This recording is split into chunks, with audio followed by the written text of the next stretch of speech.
welcome to historic Wegeforth Bowl. How are we all doing today? Wonderful. All right, that's what I like to hear. Well, my name is Ellie, and I'm a wildlife care specialist right here at the world-famous San Diego Zoo. Now, the San Diego Zoo Wildlife Alliance is committed to saving species worldwide by uniting our expertise in animal care and conservation science with our dedication to inspiring a passion for nature. We integrate wildlife health, care, science, and education to develop sustainable conservation solutions.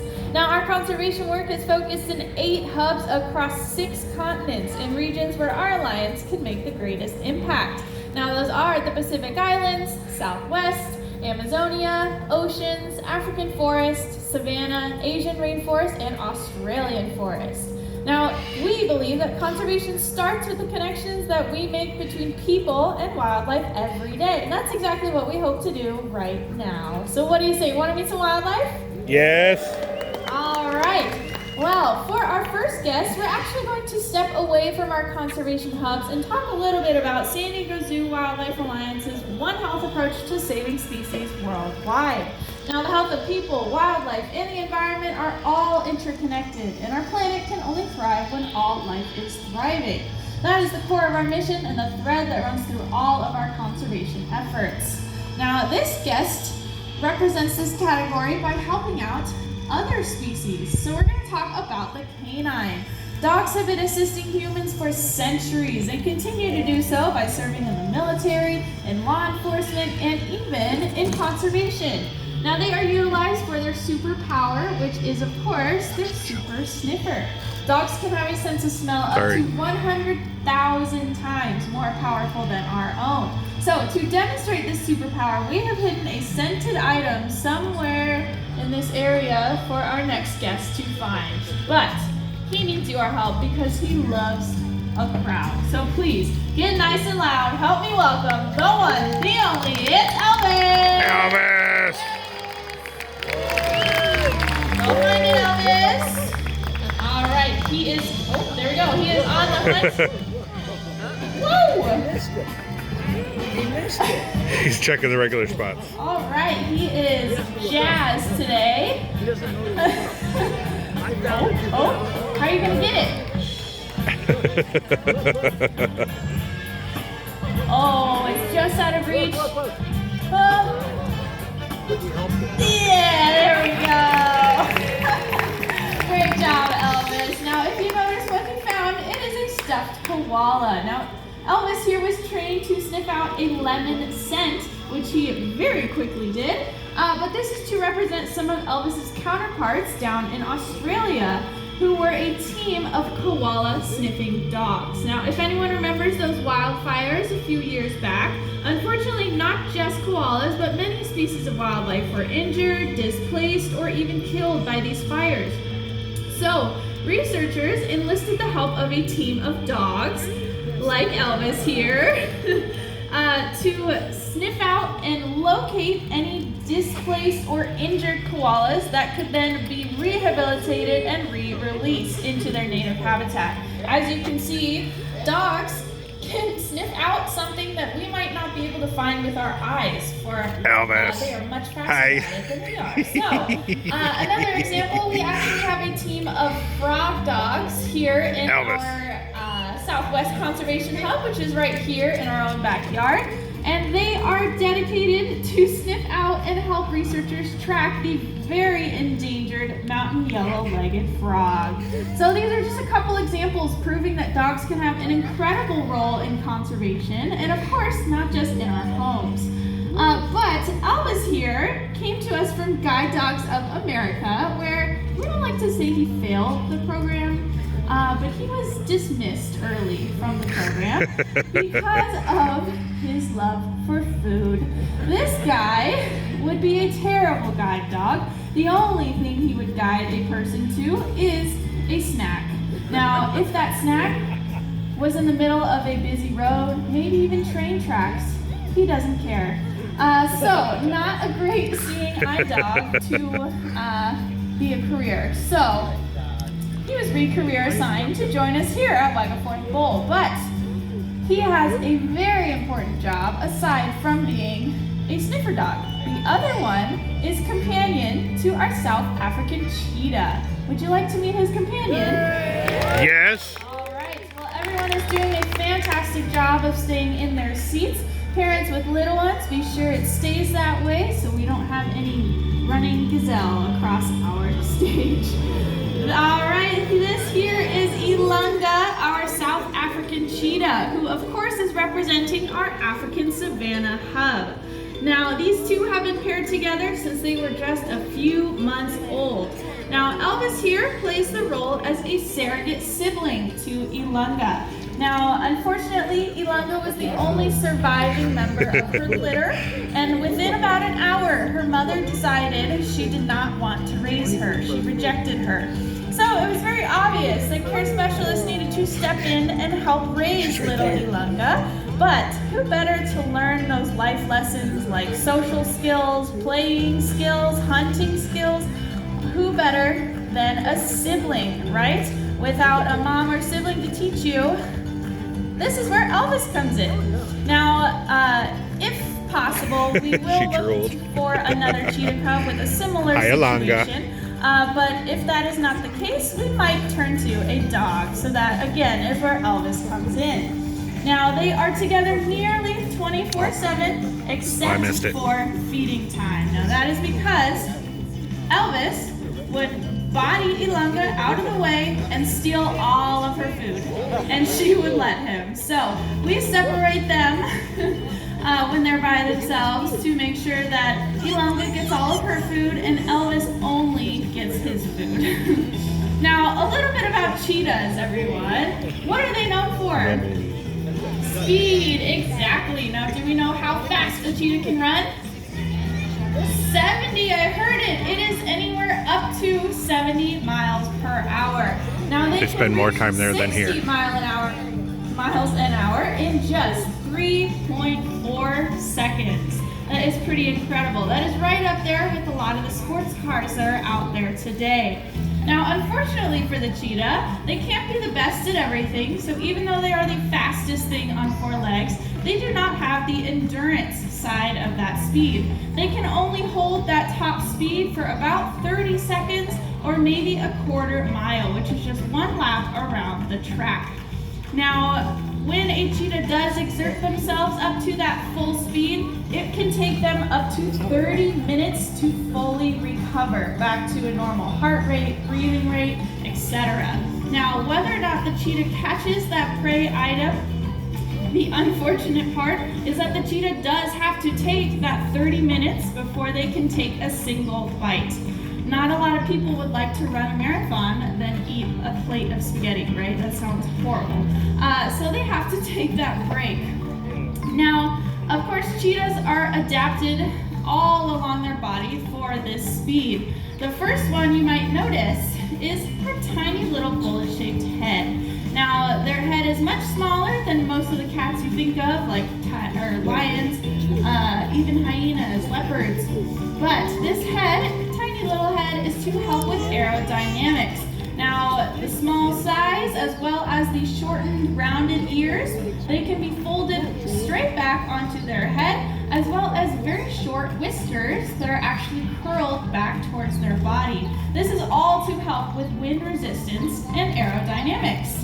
Now, another thing, you're getting a great view of her tail. Take a look at its shape. It's actually very flat in nature. Although hers is a little bit fluffy, they're actually shaped like a hockey stick. Now, they use this tail just like the rudder of a boat to steer their bodies. Now, at 2 points in the cheetah's stride, they are all 4 feet off the ground. They are literally flying through the air. Now, when their prey item decides to take a sudden left or maybe a U-turn, zigzag, the cheetah has adapted this flattened tail to be able to keep up with their prey, even though they are mid-air. So what they'll do, they will flick that tail one way, their entire body will shift in the opposite direction. So pretty incredible. Now, when she was up close, you might have noticed her paws are a little bit different than other cats. If you really took a close look, they look a lot like dog paws. That is because cheetahs have adapted very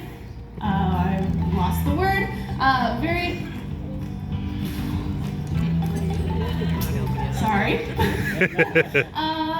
They are very different from other cats is what I'm trying to say.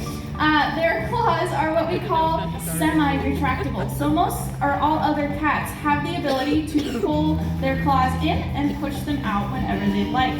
Cheetahs, on the other hand, their claws are always out. So this gives them incredible traction, just like athletes will wear cleats. So they can start running or turn on a dime. But it looks like she made her way on out of there. I wish that was before I had lost my words. But one more time for a dynamic duo, everyone. That was Elvis and Ilangha. Yeah. Now, I'm going to give my co-care specialist just a few seconds.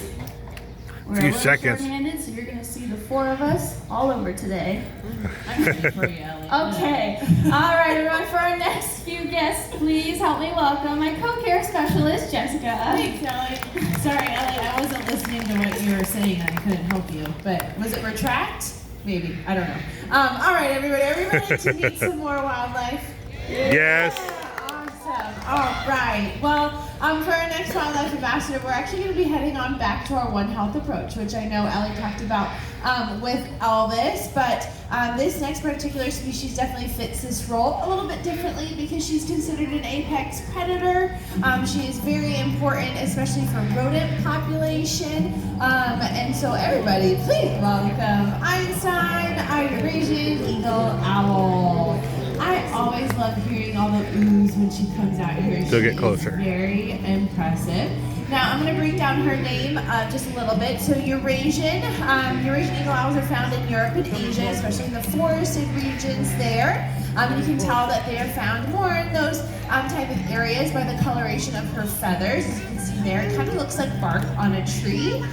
So it helps her camouflage really well up in the canopies of the trees. And then eagle, because they are one of the largest species of owl. So that she's just really big, but she's not an eagle, of course. And of course, she is an owl. We're maybe going to see if she's going to talk.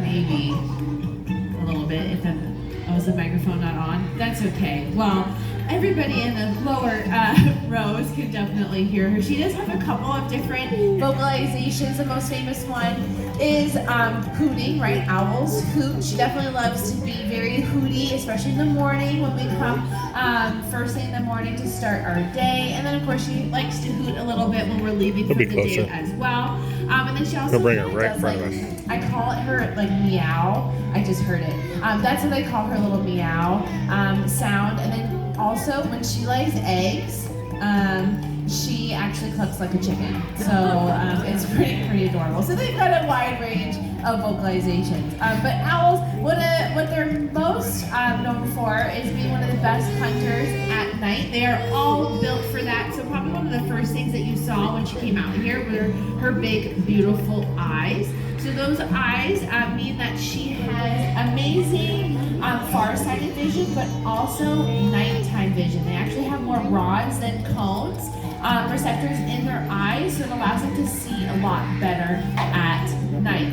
And this is very helpful because their primary prey animals are very active at night. So any type of rodent, mice, rats, bunnies, that is definitely what they are primarily going to be going after. And then another kind of adaptation that they have that allows them to be really Einstein. amazing at hunting at night is something that I like to call silent flight. So if you look at her feather structure right there, especially beautiful. on the big screen, you may have noticed that she has a little extra fringe at the end of her feathers. Most birds have very streamlined feathers, but this extra little fringe, as I like to call it, allows air to pass right on through, essentially giving her silent flight. So when Have a good one, she's moving thanks. down to go after her prey, her prey does We are not wearing even matching hear her PJs. coming. Have you ever felt something fly by, like maybe like right before sunrise or something like that? That's probably an owl flying right above you.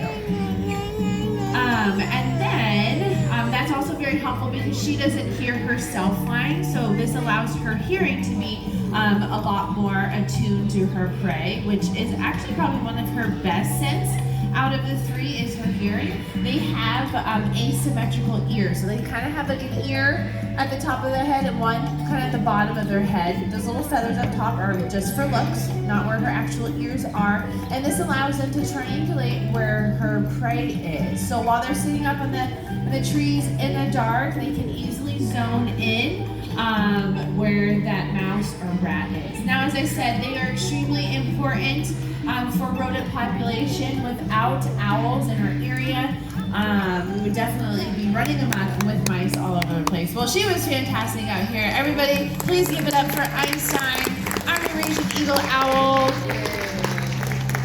She's always so impressive to look at. All right, well, as our next wildlife ambassador is making her way out here, she actually represents our One Health approach as well, but from a little bit of a different standpoint because she is considered a keystone species. Does anybody know what a keystone species is? I got like 3 hands. Okay, so everybody, most of you are going to be learning something new today. I love that. So a keystone species is an animal that is very crucial for an ecosystem to be healthy, to stay in balance. Without these animals in those ecosystems, the whole ecosystem can basically collapse. We have seen that with basically the overhunting of wolves in the United States, and then especially when that happened, we lost a lot of our beavers that were there, and so Justine here is going to be our beaver ambassador for today. So everybody, please welcome Justine Beaver. Yeah, I got a couple giggles. I was like hoping, sometimes it's a little outdated. I'm like, does anybody know who that is anymore? I know he just came out with an album, I think, so I don't know. But yeah, this is Justine Beaver. And she is our, gosh, is she 15? Did she just turn 15 in June?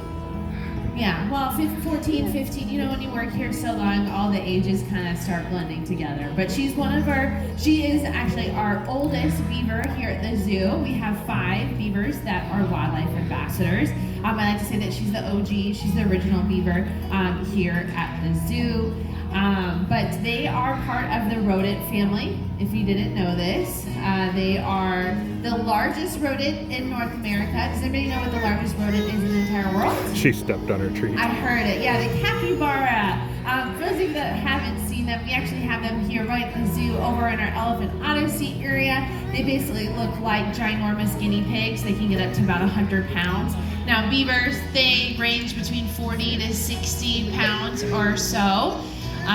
So not quite as big as the capybara, but still very impressive. But they do all have very the same kind of rodent characteristics. They have ever-growing incisor teeth, which are very, very important for rodents especially to have or especially for beavers to have too, is because what is their primary food source? What do they eat?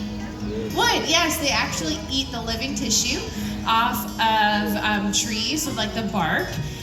So we have an amazing horticulture team here at the zoo that delivers us all shapes and sizes of different trees that she is allowed to eat, and then she consumes the bark off of that. And so this is very important for her ever-growing teeth to have. We need something that is going to help chisel down her teeth and keep them nice and healthy. Now, probably in the video, do you notice that they're kind of orange? Her teeth are orange. So rodents have iron built in their enamel, and this allows them to have, it's a little bit of a stronger material for their teeth since they're going to be eating wood.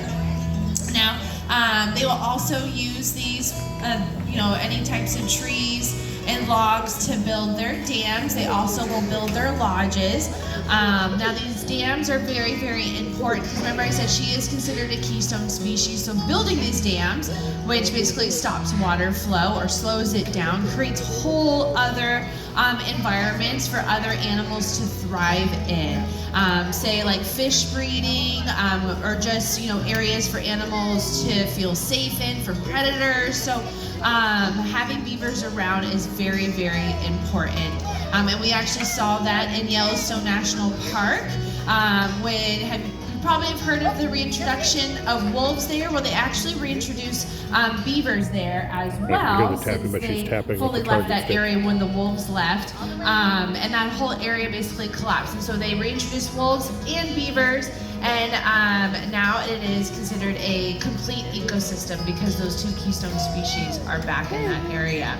Oh, she's so cute when she's up on her 2 feet. So this beavers can actually walk bipedally like this. They'll be carrying wood with those front 2. I know I may say hands, but paws, feet, whatever.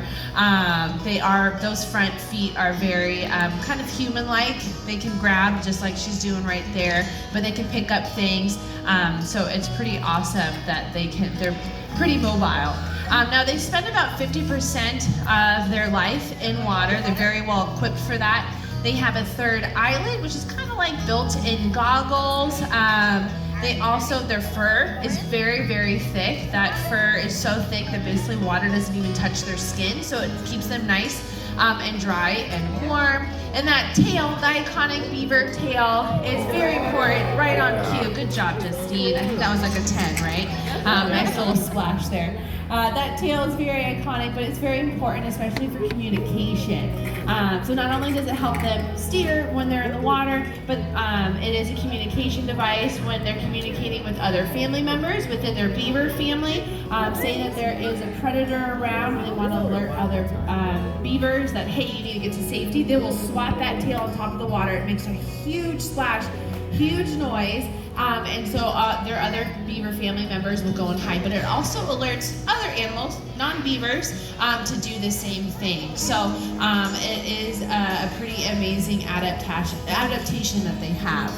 Well, I think she's going to be doing some laps around here and just hang out for a little bit. So everybody, please give it up for Justine Beaver, our North American beaver. She's so cute. I always get distracted by her. I absolutely love her. All right, well, San Diego Zoo Wildlife Alliance is creating a world where all life thrives, and never has it been more important. As first responders in the field, we're there applying a century worth of first-hand knowledge to global conservation challenges. We collaborate, innovate, and inspire to help people and wildlife thrive together for a healthy planet. But we can't do it alone. We need dedicated allies like all of you lovely people. If you want to do more, even though you've already done a lot just by coming here, we're so grateful for you all coming here today. You can do more by becoming a member, or just help by volunteering your time and knowledge. Or if you want to help some of the bigger projects that are going on worldwide, that is definitely helpful, because of course your support makes a world of difference, because when wildlife thrives, all life thrives. Thank you so much for joining us here today. I hope you enjoyed meeting our wildlife ambassadors, and enjoy the rest of the day here at the world famous San Diego Zoo. And happy holidays, everybody! Thank you.